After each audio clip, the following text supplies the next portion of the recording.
আসসালামু আলাইকুম রহমতুল্লাহ। ওয়ালাইকুম আসসালাম রহমতুল্লাহ। আজকে আমি তোমাকে জিজ্ঞেস করব যে মুজাক্কার এবং মুয়ান্নাস কাকে বলে।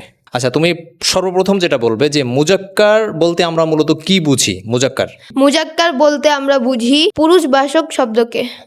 আচ্ছা, মুয়ান্নাস কাকে বলে? মুয়ান্নাস বলতে আমরা বুঝি স্ত্রী বাচক শব্দকে। আচ্ছা, আমরা যখন কাছের কোনো বস্তুকে ইঙ্গিত করি তখন আমরা আরবিতে কি ব্যবহার করি? হাজা এবং হাজিহি।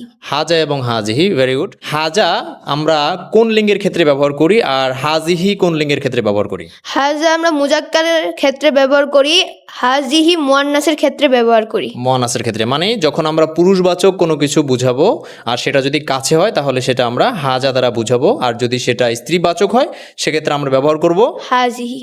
হাজিহি। আচ্ছা, যখন আমরা দূরের কোনো বস্তুকে বুঝাবো এবং সেটা যদি পুরুষ হয় সেক্ষেত্রে আমরা কি বলবো? জালিকা। জালিকা।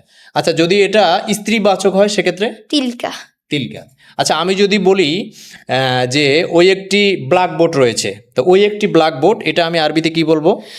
তিলকা সাব্বুরাতুন। আচ্ছা, তিলকা সাব্বুরাতুন। তিলকা কেন বললাম? আমরা তো ব্ল্যাকবোর্ড বুঝিয়েছি, তো সেক্ষেত্রে ব্ল্যাকবোর্ড কি পুরুষ না স্ত্রীবাচক? স্ত্রীবাচক।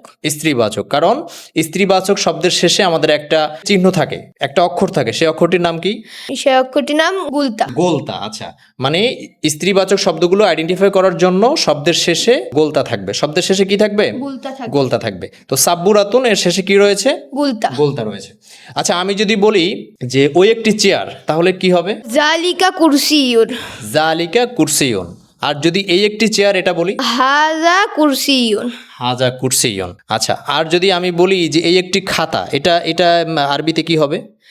হাজিহি কুররাসাতুন। হাজিহি কেন হলো? সেখানে তার শেষে গুলতা আছে। বলতে আছে, এটা স্ত্রীবাচক শব্দ মানে মুয়ান্নাস, তাই তো? আচ্ছা, well done. Rahma international school.